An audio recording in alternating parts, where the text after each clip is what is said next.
Hi, it's Cyndi, and I have for you my thoughts on The Invisible Life of Addie LaRue.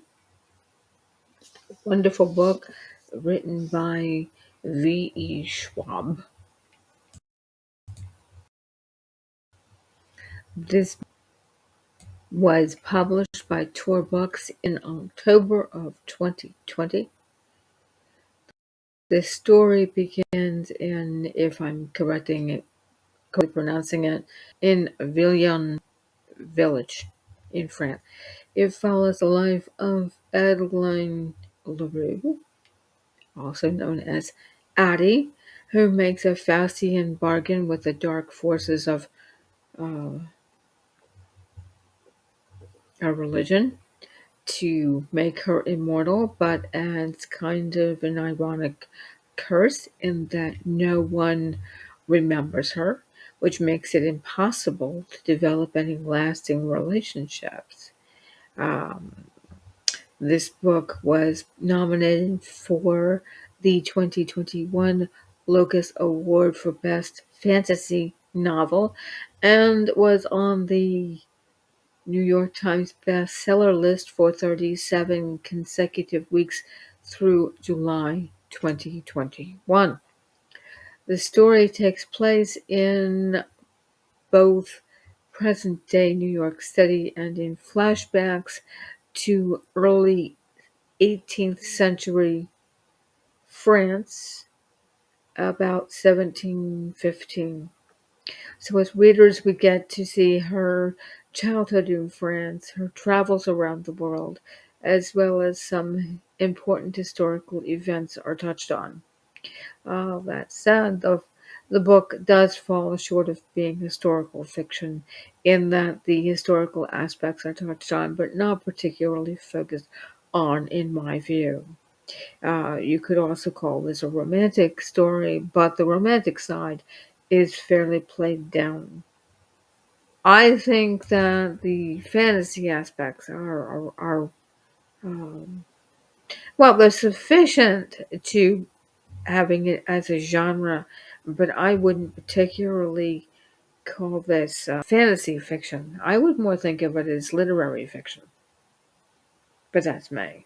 I mean, although Luke is as a dark agent of the supernatural does qualify the work as fantasy, so there's that. Okay, about the art, the book cover, which is right here, is the first piece of art contained in the work, and quite an interesting piece. Uh, this cover, and there are several covers that have been made. A different one in the UK. This is the one I have, which is I think that's unique to the United States. But it has a kind of a constellation coming up, and um, seven stars, um, which are representative of her freckles. And it may refer to the lives that she would have, the marks she would leave on people despite them not remembering her. Speaking of those freckles, there is a sketch by Bernard Rodel circa 1750 of three men, one of whom is Voltaire, and three women, one of which is Madame Geoffrin, if I'm pronouncing that correctly. Included among the women is one with a freckled face. Might she be Adeline? I like to think so. There are other art pieces connected to the book, including poetry and a sheet of music, which are dedicated to a woman matching Adeline's description. But my favorite piece of art is the one of the birds. And I'm going to take a moment and pull that up because I like it well enough that I wanted to share it. And I the way I wanted to. It kept throwing my connection off. For some reason, it was throwing off my connection. So, well, here it is. Um, so we have the art piece called Revenir, which refers to, I think, something coming back. It is done by Arla Marais, about 1721. It is ash wood on the top. The birds are ash wood, and the marble bottom. It's a sculpture of 5 wooden birds in various stages of pre-flight, or it might even be the same bird. Its value is estimated at $175,000.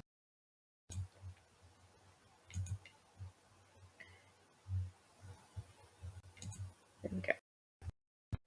According to the story, this is an art piece that was made by Addie's father for her, which she lost.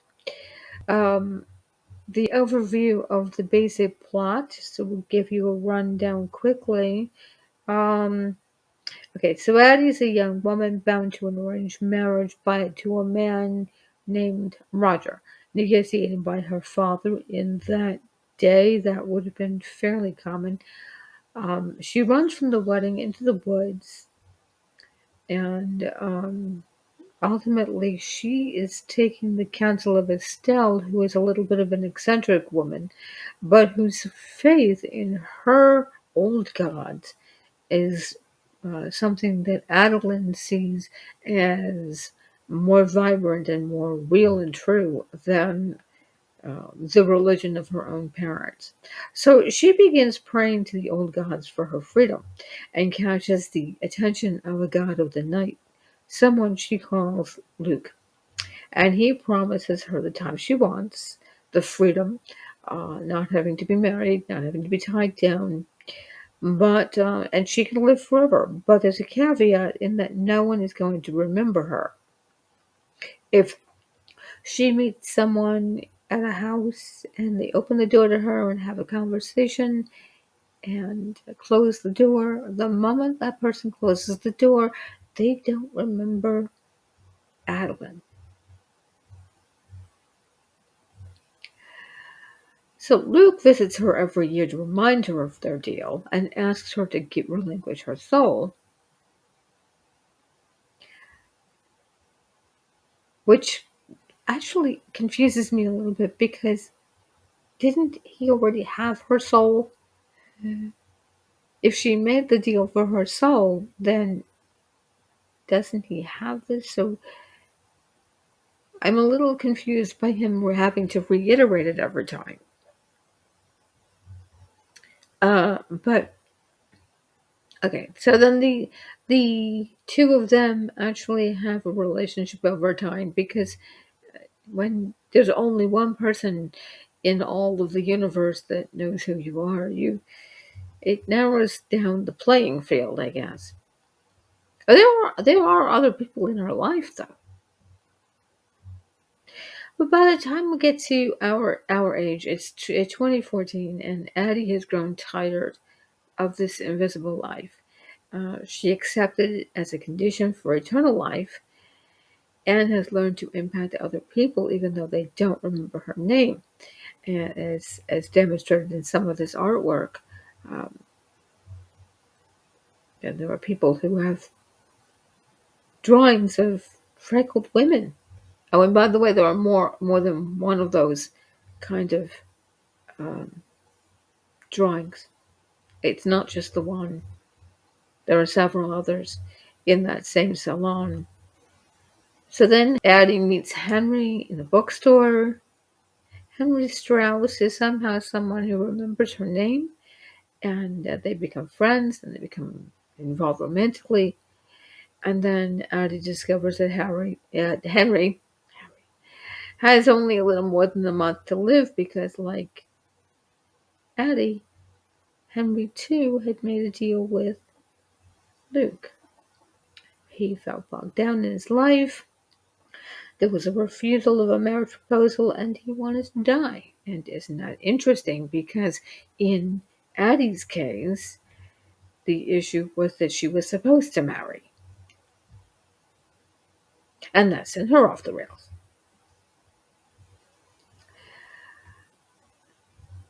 Now, his life was going to end a year after his pact with Luke, but he was then allowed to somehow remember Addie, which fulfilled her wish that somebody would remember her, which begs the question, was it a chance meeting or was it something that Luke manipulated to give her the gift of someone knowing who she is? Over time, Addie begins to want to convince Luke to spare Henry so that he doesn't die and he gets to live because of their relationship. Meanwhile, Addie is determined to prove that Luke cannot or does not truly love her, and probably cannot. But my question then is this: who is she trying to prove this to? No, only Henry can remember her. And maybe she's trying to prove it to Luke, I don't know. The writing style. In previous videos, I have referred to certain writing styles as being more flowery and purple prose, and we've talked about that a little bit. There's lots of flowery, picturesque language throughout the book. Many of the critics would call it purple prose, and there is a discussion about whether or not that has any kind of a real place, whether or not it should be, whether it's appropriate, or whether it's just too wordy and distracting. And it can be. It can be. Referring to Henry as having an eggshell-laden walk, which refers to his constant fear of disappointing someone, is flowery, picturesque, and a bit purple. But it doesn't take away from anything. Or, here's an excerpt from page 317. Paris is burning. Outside, the air reeks of gunpowder and smoke, and while the city has never truly been quiet, or never been truly quiet, for the last fortnight the noise has been ceaseless. Its musket rounds and cannon fire, its soldiers shouting orders, and the retort carried from mouth to mouth. That is definitely a little bit flowery, but it sets the stage. It paints the picture of the scenery, and I think it's poetic and lovely, and I, for one, enjoyed its use. So, um, I enjoyed this book. I enjoyed the artwork. I would be tempted to do a video just on the artwork connected uh, to this writing, but I probably wouldn't post that here. I probably won't do it, but there's so much information just on the artwork that someone's likely to do it. I would give this story a rating of 4.5 stars. It was quite elegant, and I enjoyed it. I I enjoy art, and I also enjoy historical fiction, stories that are set in somewhere else in time and place, and the element of the supernatural coming into play really appeals to me. So I have to say I enjoyed that thoroughly, and I look forward to doing more like this. Until next time.